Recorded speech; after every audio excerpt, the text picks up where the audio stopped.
Hey everybody, how's it going? Welcome back to Stylist Meets Vinyl. My name is Chris. Okay, so it's been a long time since I've done a vinyl finds video.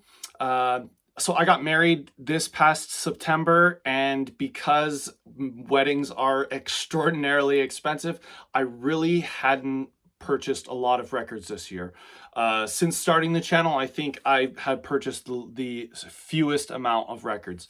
And so I was busy also with wedding stuff, and so I really just these vinyl finds really fell by the wayside. And so now that the wedding is over, I'm starting to get some more records and build up the collection a little bit. And there's a backlog now of vinyl finds, and I instead of doing one big video where I show you like 15 or 20 records, I think I'm going to break them up into, I think, 3 different videos because they've kind of got their own theme. So the ones I'm going to show you today, these are everything I purchased leading up to the wedding. And then I think I'm going to get my wife, Annika, back onto the channel. Her and I did a video several months ago, and people seem to enjoy having her on. So it took a bit of convincing, but I've got her to agree to come back onto the channel. She's going to show some of her vinyl finds this year. And we're also going to show some records that we got for wedding gifts. So that'll be like a special wedding edition of vinyl finds. And then after that, I will show you my most recent vinyl haul where so I had a VC meetup that was scheduled with Rob at Northern Revolutions, Brian at Embryonic Robot, and Low Noise Jason Skills. And if you've seen Rob or Brian's videos, you will notice that I am not in that video. I didn't make it there. There's a big story about what happened, and I'll get into it in that video, but I did end up finding a record store. I kind of saved the trip. Anyways, I'll get into those details later, but for now, I'm going to show you my vinyl finds leading up to the wedding. And then also, eagle-eyed viewers of the channel will notice that my setup has changed slightly. So this turntable here, this is just like a dummy turntable that I'm actually looking at selling.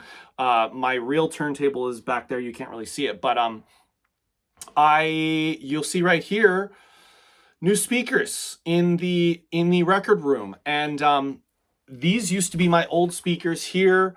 They were sitting just like right there on the edge of the record shelf. And after the wedding, I ended up upgrading speakers. So I'm going to give a review on these speakers at the end of this video. So there's a lot going on.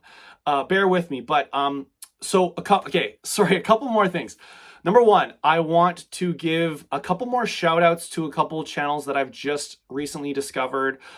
So one of them, the channel is called M Fidelity, and it's a guy by the name of Dave. His channel is brand new, and he's only made a few videos so far, but he seems like a good guy. He's showing some cool stuff. He's got some good information in his videos, some nice records that he's showing. And so I'll leave a link to his channel. Go check him out. He's brand new. He can use some views. He can use some subs. Go show him some love. So I'll give a link to his channel. Also, Ed over at On My Turntable is also a relatively new channel. He's been around for a few months now, and I just discovered his channel, and he shows some good stuff too. So he's got a really nice channel as well. So go check him out.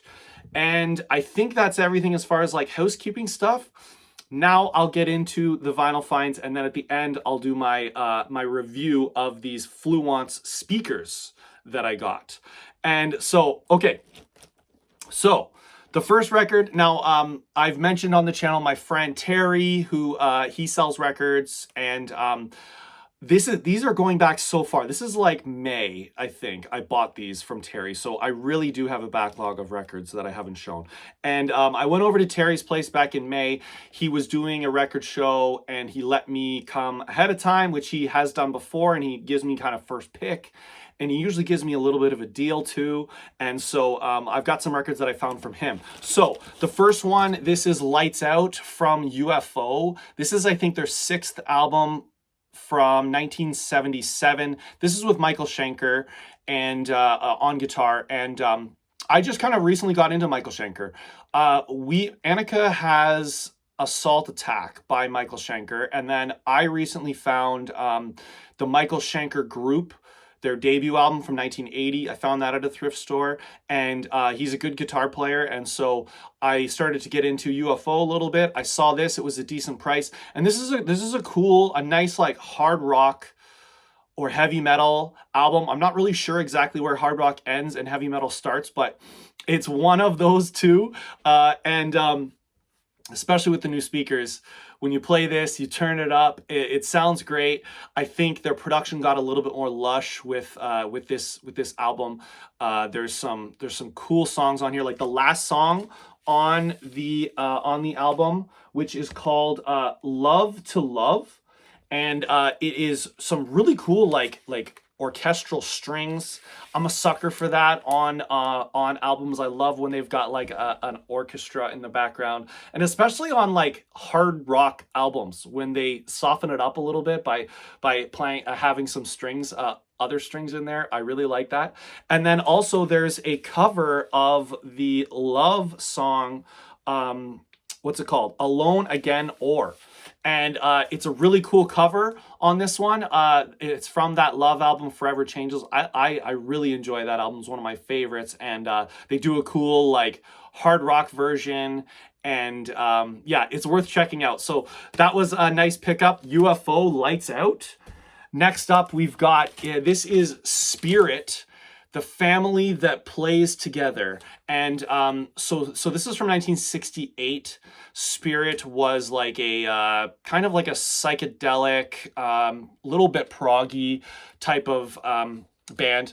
And so the title is a play on words for that, like the family that prays together stays together. This is the family that plays together. And so there's Randy California, who is the lead guitar player for this band. He's only 17 on this album. And then the drummer on this album, I can't remember his name, Ed Cassidy, I want to say. He is Randy California's stepfather. So that's the family connection that kind of the title alludes to in this album. And I purchased this because I had seen it on like essential psych rock albums. And not to say that I didn't like it when I first heard it, but I just wasn't sure what to make of it. And it took a couple different listens before I really came around on it. And I played this yesterday again, and I really enjoyed it, I think, more than I ever have before. So I think it's growing on me every time that I play it. But this is a cool album, definitely worth checking out. And I can kind of see why it appears on these like essential psych lists. And I think maybe my expectations were pretty high for it, and not that it didn't meet my expectations, but it just took a little while.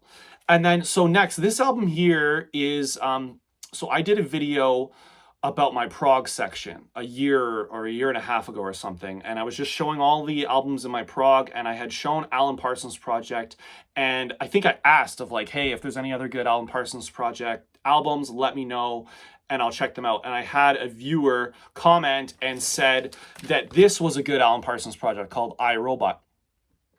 And so I remembered that. Anytime any viewer gives me like a recommendation, I always make note of it, and I always try to follow up on it and make good on that sort of suggestion. So I saw this, Terry was selling it, and it was another like really good price, and I checked it out. This is a prog album from 1977. So I think, so it's obviously iRobot is a kind of derivative of the Isaac Asimov iRobot book.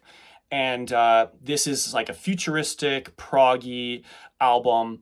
And I think it benefited because it came out right after Star Wars, which was in 1976. This came out right after that. And so I think robots were all the rage, and like science fiction was all the rage. So I think this album benefited from that and had very good sales as a result. But this is a cool album. I really enjoyed this right off the bat. I was like, okay, I can understand why the viewer recommended this album. It was really cool.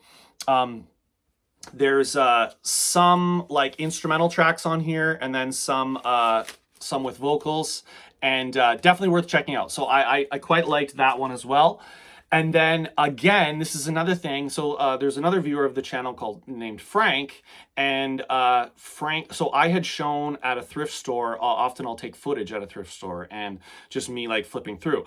And I had shown this album, which is the This Is the Moody Blues. I had shown this album at the thrift store, but I didn't pick it up. And then Frank had commented, he said, Chris, like, you got to pick that album up. I said, well, I have all of these albums. These are like the core 7 albums of the Moody Blues, which is their second to their 8th albums, considered their core 7. I had them already, so I'm like, that's why I didn't pick it up. He said, you got to pick it up. It's this greatest hits is essentially like put together in such a way that every song flows together. It feels like its own album in and of itself. This is a double album, and you know what? He was right. This is definitely, yeah, there's a flow to it. It's very well put together. It feels like its own album, and it's the best little pieces of all 7 of these albums, which are all very good albums. So this was a nice pickup. I think I got this for like $3 or $4 or something from Terry. So that was nice. And then Terry, I mentioned he gave me a discount, and then he also threw in a couple albums that he gave to me for free. This one is Roger Daltrey, One of the Boys.